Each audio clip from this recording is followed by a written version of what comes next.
स्वागत है आपका रामानुज के मैथ में।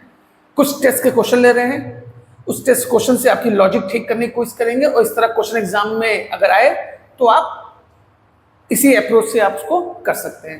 एक क्वेश्चन दिया हुआ है, एक डिटरमिनेंट है, if determinant this is equal to the total number of arrangement of 4 different things taking at least one at a time then x is equal to. देखिए देखने में आपको अजीब लग रहा होगा लेकिन सोल्यूशन इसका बहुत सिंपल है। अब आप एक जान लीजिए, अगर कोई डिटरमिनेंट है, एक होती थी अपर ट्रायंगुलर, एक होती थी लोअर ट्रायंगुलर, तो किसी ट्रायंगुलर मैट्रिक्स होती क्या है कि लीडिंग डायगोनल के एलिमेंट के नीचे सारे जीरो हो या लीडिंग डायगोनल के ऊपर के सारे एलिमेंट जीरो हो, तो उसे हम बोलते हैं एक तरह का ट्रायंगुलर मैट्रिक्स। और उस तरह के उनको डिटरमिनेंट को सॉल्व करने का एक अच्छा तरीका क्या है कि अगर इसका डिटरमिनेंट सॉल्व करना है तो जो उसके लीडिंग डायगोनल एलिमेंट है ना, सीधा इसका इनटू कर दीजिए। भाई इस साइड का चीज चाहिए होगा, उसके बाद उस साइड का देखेंगे। यानी अगर ट्रायंगुलर मैट्रिक्स है तो अगर उसका डिटरमिनेंट निकाल रहे हैं हम लोग तो क्या करेंगे, लीडिंग डायगोनल एलिमेंट का इनटू कर देंगे। अगर इसका इनटू किए होंगे तो 3 2 6 इंटू 1 इंटू एक्स, यानी ये टोटल हो गया होगा आपका 6x। एक होता है अपर ट्रायंगुलर और होता है लोअर ट्रायंगुलर। लोअर ट्रायंगुलर में नीचे जीरो होता है, डायगोनल नीचे, अपर में डायगोनल के ऊपर का जीरो होता है। ठीक, अगर उस तरह का डिटरमिनेंट आ गया और सॉल्व करना है तो कुछ नहीं करते हैं, सिर्फ सीधे सीधे डायगोनल एलिमेंट को इनटू कर देते हैं। तो इस साइड का हमारे पास 6x आ गया। चलते उधर चलते हैं। The total number of arrangement of 4 different things taking at least one at a time then x equal to, यानी this equal to। आप खुद सोचिए, 4 डिफरेंट डिस्टिंक्ट ऑब्जेक्ट को अगर हमको अरेंज करना है तो उसका अरेंजमेंट कितना सिंपल होता है, 4 फैक्टोरियल। क्योंकि एक बार में एक ही को ले सकते हैं, तो जिसको लिए उसको ले नहीं सकते। यानी पहले वाले के लिए 4 तरीका, फिर 3 तरीका, फिर 2 तरीका, फिर 1 तरीका। यानी कहने का मतलब साफ है, अगर 4 डिफरेंट थिंग को हमको अरेंज करना है तो उसका सिंपल सा अरेंजमेंट होता है 4 फैक्टोरियल। बस ये लिखा इस तरह का था, तो सिंपल सी बात हो गई, 6x इक्वल टू 4 फैक्टोरियल, यानी 6x इज इक्वल टू ये हो गया 24 और ये आपका आ गया x इक्वल टू 4। मैंने कहा था सिर्फ देखने में ये अजीब लग रहा है, लेकिन थोड़ा सा बस ये आपको थोड़ा ध्यान रखना होता। ये वाला साइड तो क्लियर ही था और आप फटाक से निकाल दी x इक्वल टू 4। तो चलिए बॉस इसको मार देते हैं, इसको काटते हैं। पहले क्वेश्चन से मैंने आपको थोड़ा सा लॉजिक देने की कोशिश की। चलते हैं नेक्स्ट क्वेश्चन के पास। चलिए बॉस टेस्ट का दूसरा क्वेश्चन, इसका भी ट्रिकी सॉल्यूशन दे रहे हैं। कह रहा है if i is equal to 1 से 10 summation of cos inverse xi is equal to 10। तो पूछ रहा है summation i is equal to 1 से 10 xi की वैल्यू। एकदम शानदार सॉल्यूशन। इसको 1 से 10 में आप खोलेंगे तो आप खुद सोचिए कैसा हुआ होगा। ये पहला हुआ होगा cos इनवर्स i में 1, यानी ये x1 हुआ होगा, प्लस फिर i में 2 गया होगा तो cos इनवर्स x2 हुआ होगा। ऐसे चलते चलते ये कहाँ पहुंचा होगा भाई, cos इनवर्स x10 हुआ होगा और पूरे की वैल्यू ये कह रहा है 0 है। ठीक है, तो कब दिमाग लगा ले, x1 x2 dot dot dot x10, इस पूरे को अगर हम 1 मान लें तो देखिए कहानी कितनी आसान बन जाएगी।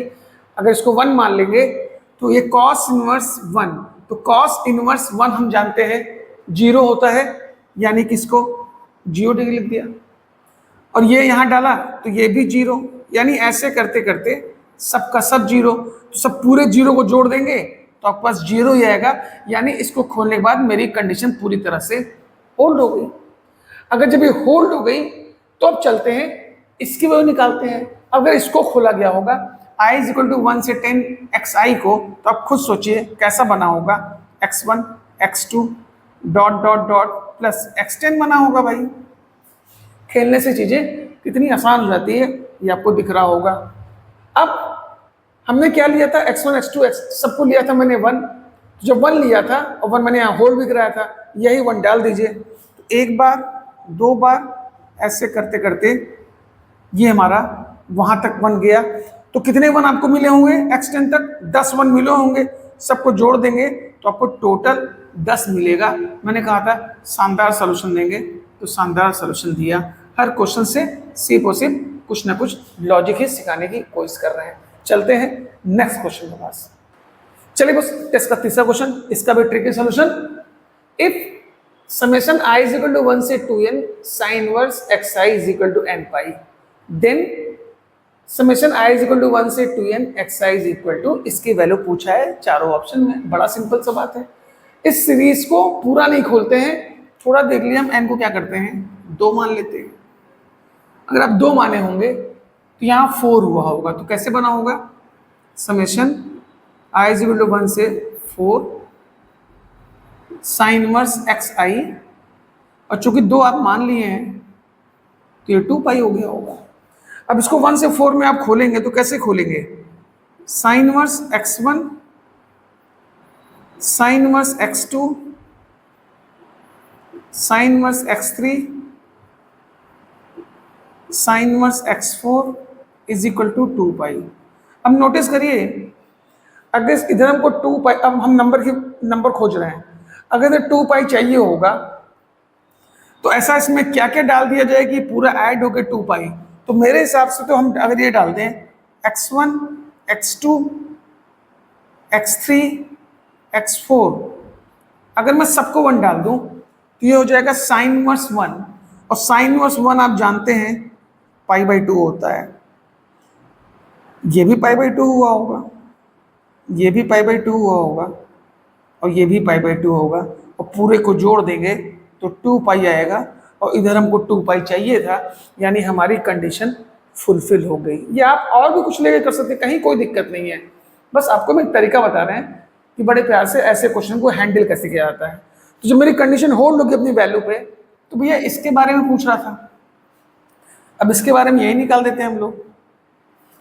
अगर n को 2 डाले तो आपका 1 से 4 तक गया, तो 1 से 4 को xi में समेशन दौड़ाएंगे तो कैसा बना होगा, x1 x2 x3 x4, और हमारी वैल्यू क्या थी x1 x4 की 1 थी, यानी ये 1 1 1 1, यानी ये फाइनली 4 हो गई।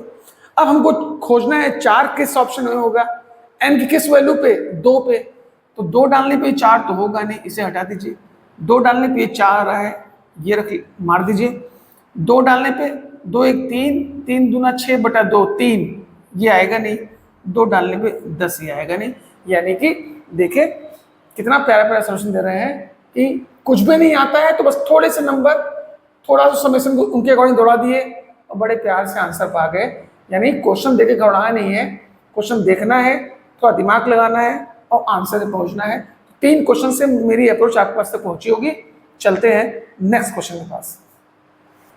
चलिए बस एक क्वेश्चन और लेते हैं पैराबोला का, और इसका भी ट्रिकी सॉल्यूशन आपको देते हैं, मस्त हो जाएंगे। कह रहा if the latus rectum of the parabola this be 2 then the vertex, यानी कि लैटिस रेक्टम दिया हुआ है, हमसे वर्टेक्स पूछ रहा है। सही है भाई। अब लैटिस रेक्टम का भी एक बस ट्रिक है, सीधा निकालने का तरीका देखिएगा। अगर 2x square minus k y plus 3 is equal to 0, इसकी लैटिस रेक्टम आपको 2 तो दे ही दी है, तो क्या करिए पहले इसको स्टैंडर्ड फॉर्म में लाने के लिए इसके कोएफिशिएंट नहीं होने चाहिए। यहाँ पे अगर ये पैराबोला एक्स स्क्वायर वाला है तो अकेला होना चाहिए, और वाई स्क्वायर वाला तो अकेला होना चाहिए। तो चूंकि 2 इनके पास था तो पहले 2 से आप डिवाइड मार दीजिए, x square minus k by 2 y plus 3 by 2 is equal to 0। अब इसकी लैटिस रेक्टम वो बोल रहा है 2 है, ठीक है भाई। अब पहले तो आप इस फॉर्म में लेते आएगा ना, तो एक्स स्क्वायर के पास कोई कोएफिशिएंट ना वाई स्क्वायर के पास, जिस तरह का पैराबोला हुआ होगा। अब इस तरह में वो लैटिस हम 2 दिया है, तो इसकी अगर लैटिस निकालनी है तो उसका आपको अच्छा तरीका बताते हैं, सीधा निकालना। अगर एक्स स्क्वायर है ना तो आप वाई का कोएफिशिएंट देखा करिए, माइनस हमेशा इग्नोर करिएगा क्योंकि लेंथ हमेशा पॉजिटिव होती है। अगर इसका लैटिस निकालनी है तो सीधा तरीका, अगर एक्स स्क्वायर है तो आप वाई का कोएफिशिएंट देखेंगे, अगर यहाँ वाई स्क्वायर होता तो आप एक्स का कोएफिशिएंट देखते, वही उसकी लैटिस रेक्टम हो जाएगी। ये लैटिस निकालने का सीधा तरीका है किसी भी इक्वेशन में। यानी कि बात फिर वही, तो एक्स स्क्वायर है तो हम किसको देखेंगे, y का कोफिशिएंट, तो y कोफिशिएंट क्या है, आप कहोगे -k/2, माइनस हमेशा इग्नोर करते हैं, यानी सिर्फ k/2, तो आपने लिख दिया k/2। और इसकी लेटेस्ट टर्म कह रहा है 2 है, तो वहां से इज इक्वल टू मैंने 2 लिख दिया, यानी कि अब k की वैल्यू आ गई 4 आ गई। जब k की वैल्यू 4 आ गई, अब यही 4 आप इक्वेशन में डाल दीजिए, इसी इक्वेशन में यही 4 डाल दीजिए, तो कैसे इक्वेशन बनी होगी, x² माइनस, जब 4 डाला आपने तो ये हो गया -2y plus 3/2 is equal to 0। भाई यहां तक पहुंच गए, लेटेस्ट से बता दिया। अगर सीधा निकालने का तरीका, x² तो y कोफिशिएंट, y² तो s coefficient, minus sign ignore करेंगे क्योंकि लेंथ निगेटिव नहीं होती। अब जब यहां पहुंच गए तो अब हमसे बात कर रहा था वर्टेक्स की, तो वर्टेक्स में आप सोचेंगे परफेक्ट स्क्वायर बना के करें, नहीं, उसका ही मेरे पास एक शॉर्ट ट्रिक है। अगर आपको वर्टेक्स निकालना है किसी पैराबोला की सीधे सीधे, तो उसका भी तरीका ये है, पार्शियल डिवाइडेड मारते हैं। पार्शियली मतलब कि अगर पैराबोला x² वाला है तो x वाले को वेरिएबल लेंगे और बाकी सबको कांस्टेंट लेंगे। अगर पैराबोला y² वाला है तो y को वेरिएबल लेंगे, बाकी को कांस्टेंट लेंगे। यानी कि कहने का मतलब साफ है कि वेरिएबल वाले का डिवाइडेड होगा, कांस्टेंट का 0 हो जाएगा। x² है तो x वाले को वेरिएबल मान के बाकी कांस्टेंट, बाकी 0। y² है तो y वाले को वेरिएबल, बाकी को 0। तो यानी अब इसको हम लोग पार्शियल डिवाइड करके वर्टेक्स से पहुंच सकते हैं। तो पैराबोला x², तो x के रिस्पेक्ट में कर दीजिए, तो ये हो जाएगा 2x, और जब x वेरिएबल था तो ये पोर्शन 0, ये पोर्शन 0, बाकी सब कांस्टेंट तरह, ये आपका 0 हो गया, यानी x इक्वल टू 0। एक पॉइंट आपका मिल गया, तो कम से कम 3/4 तो हटा ही दीजिए आप, 0 3 ऑप्शन में है। अब जब एक पॉइंट निकल गया तो दूसरे पॉइंट में कुछ नहीं करना है, जब आप ये मार दिए d/dx, x 0 डाल दीजिए ऑप्शन में, यहां से y निकाल दीजिए। तो जैसे डाले 0 यहां पे आप, तो बना -2y plus 3/2 is equal to 0। तो -2y is equal to -3/2, minus cut गया, y इज इक्वल टू 3/4, यानी वर्टेक्स आ गई आपकी 0, 3/4। साफ साफ दिख रहा है, पहला मार दीजिए, बाकी सब काट दीजिए। कैसा लगा मेरा ये मस्त वाला सोल्यूशन? इससे मैंने आपको 2 चीज सिखा दी, किसी पैराबोला का लैटिस निकालने का तरीका और किसी पैराबोला का वर्टेक्स निकालने का तरीका। आप हमेशा यूज करिए, उसमें कहीं परफेक्ट स्क्वायर कुछ बनाने की जरूरत नहीं है। तो मैंने कहा था हर क्वेश्चन से कुछ सिखाने की कोशिश करेंगे, अगर इस तरह चीजें आए तो आप कर सकते हैं। कभी कोई वर्टेक्स पूछता है सीधा, तो वर्टेक्स आप इस तरीके से निकाल सकते हैं। सीधा पैराबोला लंबा से लिख देगा, पूछेगा लैटिस टर्म, तो वही कोफिशिएंट वाला x² तो y² तो x वाला। ठीक है बॉस, मेरे ख्याल से इससे भी आपको काफी हद तक अप्रोच की होगी। चलते हैं अपने नेक्स्ट क्वेश्चन के पास। चलिए बस एक क्वेश्चन और करते हैं, बहुत सिंपल क्वेश्चन है, बस थोड़ा सोचना है। The end of a quadrant of a circle have the coordinate 1 3 and 3 1, then the centre of such a circle is. जब वो कुछ ना समझ में आए ना तो डायग्राम बना लीजिए। मतलब ये एंड पॉइंट के कोऑर्डिनेट है, यानी कोई सर्कल बना होगा तो एक साइड ये होगा तो एक साइड ये होगा, तो पूछ रहा सेंटर कहाँ लाई करेगा। जिसको ड्रॉ किया जाए, आप खुद सोचिए क्वेश्चन क्या कह रहा है। The end of a quadrant of a circle have the coordinate this and this, यानी कि एंड पॉइंट के कोऑर्डिनेट दिए हैं, तो x1 y3, अगर x1 यहां हुआ और y3 यहां हुआ तो एक पॉइंट मेरा यहां हुआ, और फिर x3 y1, तो ये 1 था, ये 2, ये मान लेते हैं 3 यहां हुआ होगा और 1 कहीं यहां हुआ होगा। सही है भाई। The end of the coordinate of circle have the coordinate 1 3 and 3 1, then the center of such a circle। तो अब अगर इनसे आप सर्कल खींचे होंगे, अरे कुछ भी आप मान लीजिए कुछ सर्कल खींचे होंगे, ये तुम्हारे एंड पॉइंट के कोऑर्डिनेट है, मान लेते हैं कुछ ऐसे सर्कल की तरह समझ लीजिए भाई। तो जो सेंटर होगा वो कहीं बीच में लाई करेगा, जो सेंटर होगा मेरा बीच में ही लाई करेगा। क्लियर है?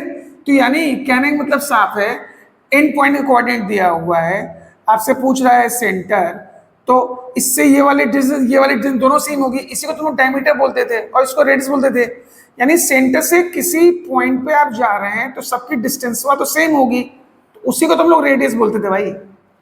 यानी क्लियर सी बात है, अगर दो एंड पॉइंट का कोऑर्डिनेट दिया हुआ है, आपसे सेंटर बोलते, तो ग्राफ में समझ में आ रहा है कहीं ना कहीं बीचों बीच होगा, यानी कि सेंटर निकालना मतलब दोनों का मिड पॉइंट निकाल दें। और मिड पॉइंट का फॉर्मूला आप जानते हैं, x1 plus x2 by 2, y1 plus y2 by 2 कर लें। ठीक है, तो x1 प्लस x2 3 1 4 बटे 2 और 3 1 4 बटे 2, यानी कि 2,2। यानी जब भी सर्कल के एंड पॉइंट के कोऑर्डिनेट दिए हो तो उसका मिड पॉइंट निकाल देंगे तो आपका सेंटर हो जाएगा। तो अगर क्वेश्चन आपको समझ में आ गया तो सॉल्यूशन सेकेंडों में निकल जाएगा, और ना समझ में आए तो जब आप उसके कोऑर्डिनेट बनाएंगे तो आप खुद ही सोचेंगे सेंटर इधर तो होगा नहीं, कहीं ना कहीं इनके बीच में होगा। भाई ये सर्कल है, ये एक पॉइंट है तो सेंटर कहीं यहाँ होगा, एक पॉइंट है तो सेंटर कहीं यहीं तो होगा, तो उसका मिड पॉइंट निकाल के आप आराम से पकड़ सकते हैं। यानी इससे भी आपको एक लॉजिक मिली होगी। चलते हैं नेक्स्ट क्वेश्चन की तरफ। चलिए बस एक क्वेश्चन और, इससे भी कुछ लॉजिक देने की कोशिश करते हैं। कह रहा है the number of value of theta satisfying 4 cos theta plus 3 sin theta is equal to 5 as well as 3 cos theta plus 4 sin theta is equal to 5। Theta की ऐसी कितनी वैल्यू होंगी जो एक साथ दोनों को सेटिस्फाई कर दे। तो रैंडमली चेक करना बेवकूफ़ी होगी, ग्राफ बनाना भी बेवकूफ़ी होगी। थोड़ा सा ध्यान दीजिए, ये भी 5 के बराबर है, ये भी 5 के बराबर है। अगर हम दोनों इक्वेशन को थोड़ा जोड़ने की कोशिश करें तो 4 cos थीटा और 3 cos थीटा हमारे पास हो जाएगा 7 cos थीटा। मैंने दोनों इक्वेशन को ऐड करने की कोशिश कर रहा है। ठीक, 3 sin थीटा 4 sin थीटा, ये हमारे पास हो जाएगा 7 sin थीटा, और ये हो जाएगा 5 5 10। इसके पीछे भी लॉजिक ऐसा क्यों किया जा रहा है? अगर 7 कॉमन लेके उधर फेंक दें तो आप कहोगे sin theta plus cos theta is equal to 10/7। अब ये फॉर्मेट आपको अच्छे से याद होगा। अगर a sin theta plus b cos theta होता था, मैं यहाँ लिख दे रहा हूँ यहाँ पे a sin theta plus b cos theta, तो इसका मैक्स और मिन हम लोग कहते थे, मैक्स कहते थे हम लोग प्लस का अंडर रूट इसके कोफिशिएंट का स्क्वायर प्लस इसके कोफिशिएंट का स्क्वायर, यानी under root a square b square, और मिन कहते थे हम लोग minus under root a square minus b square. इसीलिए मैंने दोनों को ऐड करके ऐसा फॉर्म लाने की कोशिश की। अब यहां से हम थीटा कोशिश करेंगे। अब खुद सोचिए, इसकी जो मैक्सिमम वैल्यू होगी वो √2 होगी। √2 हमारा थोड़ा देख लिए होता है 1.41। ये मैक्सिमम कितना हो सकता है भैया? 1.41। और जो 10/7 है ये होता है 1 7 एकम 7 7 चौक 28, यानी 1.42। यानी 10/7 हमारे √2 से बड़ा हो गया। यानी इसकी मैक्सिमम कितनी हो सकती है? √2 उससे बड़ा है मेरा 10/7। यानी इससे क्या मालूम चल रहा है? इससे मालूम चल रहा है कि कुछ भी कर लेंगे ये आपस में होल्ड नहीं कर पाएगा, क्योंकि इसका तो मैंने मैक्स चेक कर लिया और ये इज इक्वल टू ये होगा ही नहीं। जब ये होगा ही नहीं तो काहे का थीटा और कितना थीटा, यानी कि एक भी थीटा ऐसा नहीं होगा जो इसको कंडीशन को फुलफिल कर पाएगा। यानी कि 0 मार दीजिए, बाकी को काट दीजिए। तो कभी कभी इस तरह मैक्स और मिन कंसेप्ट से भी जाना चाहिए। थीटा नहीं डालना चाहिए, रैंडमली कितना डालेंगे, हल्का सा दिमाग लगा, देख के लग रहा था कि a sin theta b cos theta का फॉर्म बन रहा है, इसलिए मैंने उसको वहां से रिलेट कर दिया। इस क्वेश्चन से भी आपको जरूर कुछ ना कुछ अप्रोच मिल ही गए होंगे। चलते हैं हम लोग नेक्स्ट क्वेश्चन के पास। चलिए बस एक प्रोबेबिलिटी क्वेश्चन लेते हैं, इसका भी मस्त सोल्यूशन दे रहे हैं आपको। कह रहा है 4 boys and 8 girls sit in a random in a row the probability that each boy sit between two girls. सही भाई, मतलब 4 बॉयज 8 गर्ल्स हैं टोटल लोग। प्रोबेबिलिटी पूछ रहा है that each boy sit between 2 girls, यानी कि 2 गर्ल्स के बीच में एक बॉयज बैठना चाहिए। तो सबसे पहले आउटकम लिख लेते हैं, जो सबसे आसान होता है, यानी कि प्रोबेबिलिटी निकाल रहे हैं तो आप पहले आउटकम लिख लीजिए। यानी 4 बॉयज हैं 8 गर्ल्स हैं, यानी टोटल 12 लोग हुए होंगे।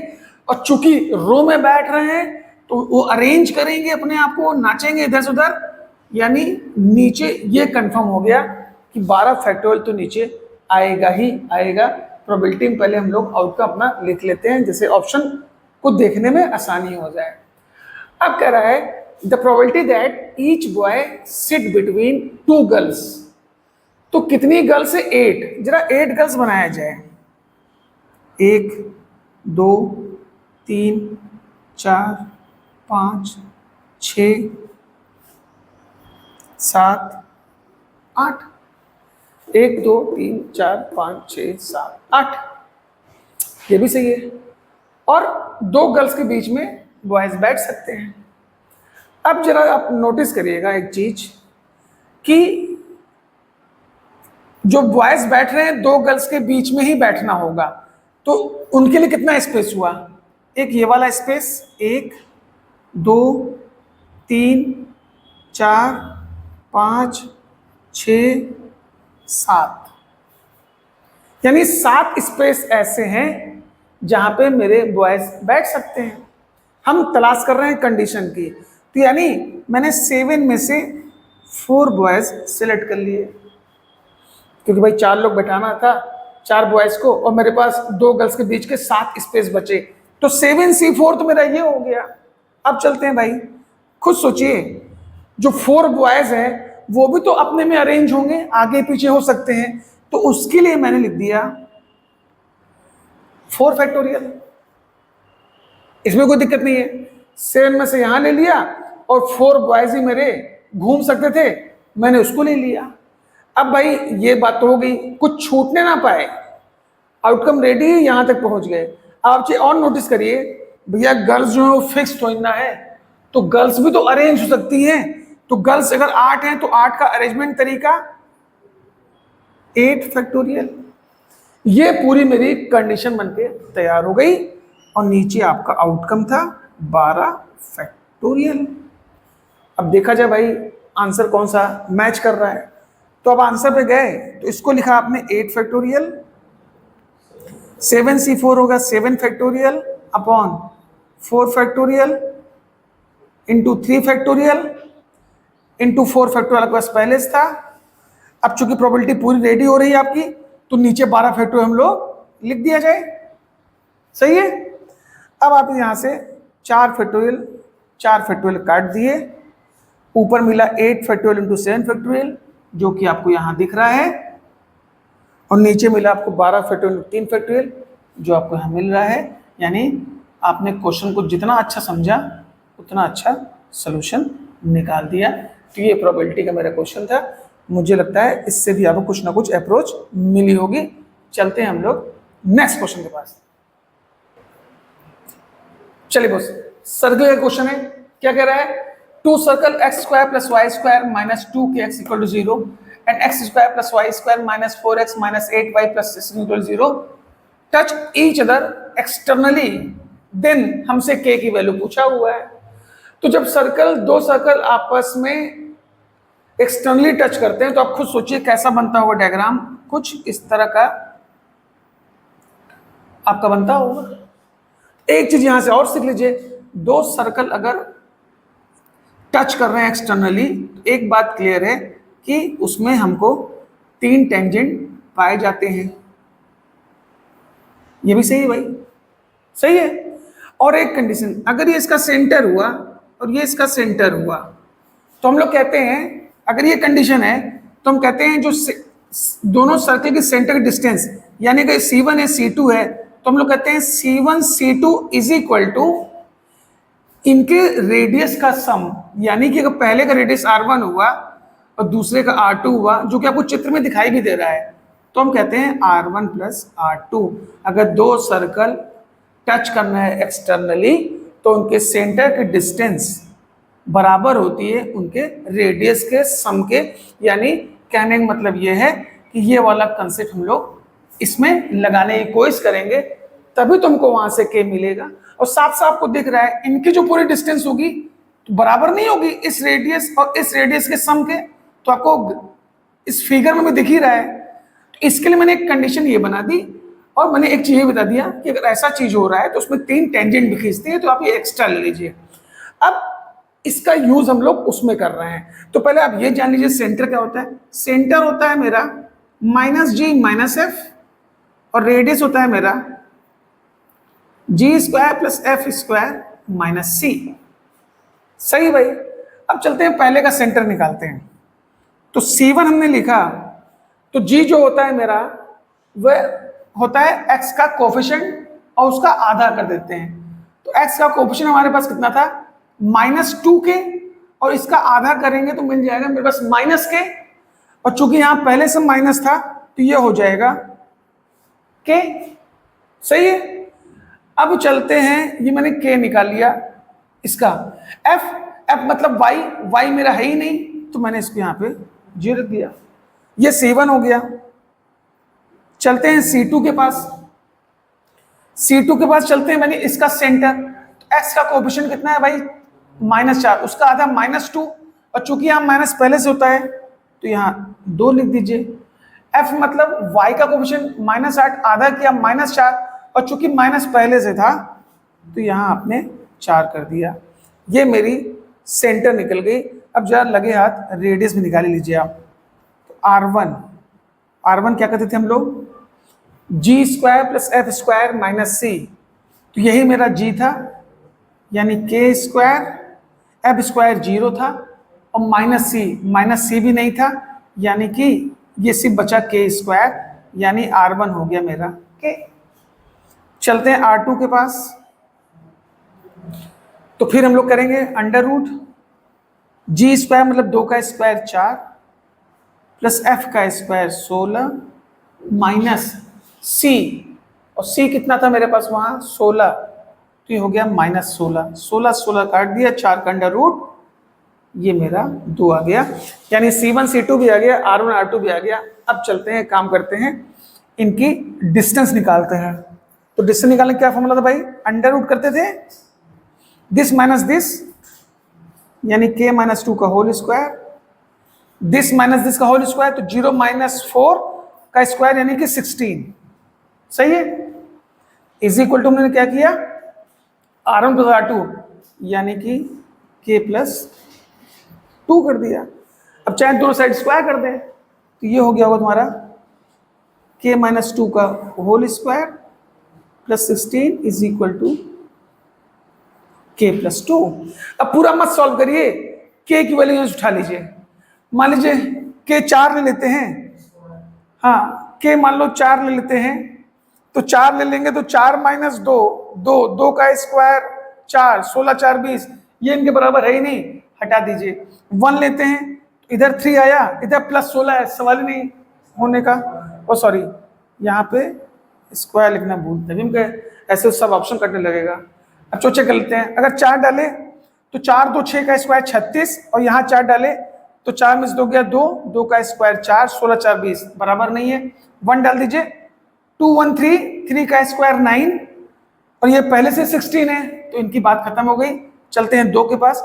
2 + 2 का 4 का स्क्वायर 16, 2 - 2 0, यानी ये वाला 16। अगर सॉल्व नहीं करना है तो ऐसे आप मैच कर सकते हैं, इसको मार दिया जाए, इसको काट दिया जाए। इस क्वेश्चन से भी आपको कम से कम नंबर ऑफ टेंजेंट सिखाना और ये कंडीशन कैसे फाइंड आउट की जाएगी, यहां तक मैंने पहुंचाया। चलते हैं नेक्स्ट क्वेश्चन के पास। चलिए लास्ट क्वेश्चन और इनवर्स पूछ रहा है, कह रहा है f such that क्लोज में 1 से इनफाइनाइट टेंड टू क्लोज में 1 से infinite is defined by fx equal to 2 की पावर x इंटू x - 1 देन f इनवर्स x। तो यानी इस फंक्शन का इनवर्स, इसका भी आपको बहुत मस्त तरीका देते हैं। ये हमारा डोमेन होता है, ये मेरा कोडोमेन होता है, ठीक है भाई। अब इनवर्स में हम y मान के नहीं करने वाले हैं, आपको मस्त तरीका देते हैं, सीधे आप इनवर्स तक पहुंच जाएंगे। करना क्या है, इस डोमेन से एक वैल्यू ले लीजिए आपका जो मन में करे, 1 2 3 4 5 6 7 8 जो मन में करे। चूंकि 1 इंक्लूडेड है तो हम 1 ही को ले लेते हैं। तो मैंने लिया x में 1, तो f ऑफ 1 एक्चुअल में यही तो y होता है ना भाई। जब 1 लिया तो यहां 1 डाला तो 1 - 1 0, 2 की पावर 0, 1 आ गया। सही भाई, यानी 1 डालने पे 1 आ गया। ठीक, अब करना क्या है, अब आपको उसको रिवर्स कर देना है। ठीक, क्योंकि आप x डाल के y निकाले हैं। तो अब ऑप्शन में जाना है, आपको देखना है ये 1 डालने पे ये वाला 1 कहां पे मिल रहा है। चूंकि वैल्यू सेम हो गई है तो आपको लग रहा होगा वो कंट्राडिक्ट कर रहा है। अब ये वैल्यू चेंज करके दिखा देंगे, यानी हमको पहले वैल्यू डालनी है और अपना आउटपुट निकालना है, फिर वही आउटपुट ऑप्शन में जाएगा, फिर जो इनपुट मिला होगा वही मेरा आंसर होगा। अब जा चलते हैं पहले ऑप्शन पास। अगर यहां डालते हैं 1 तो 1 - 1 0 और 1/2 की पावर 0 1, यानी 1 डालने पे ये भी 1 दे रहा है, इसको रखे रहते हैं। अगर यहाँ 1 डालते हैं तो log 1 0 हो गया और ये 1 बचा भाई, ये पूरा पोर्शन 0, ये 1 1 2 2/2 ये भी 1 आ गया। इसके पास चलते हैं, यहाँ x में 1 डालते हैं तो ये हो गया 0, ये 1 - 1 0 0/2 ये 1 आएगा नहीं, इसे हटा दो और नॉट डिफाइंड का पता नहीं है। चलते हैं जब हम लोग वैल्यू चेक डिफरेंट लेते हैं।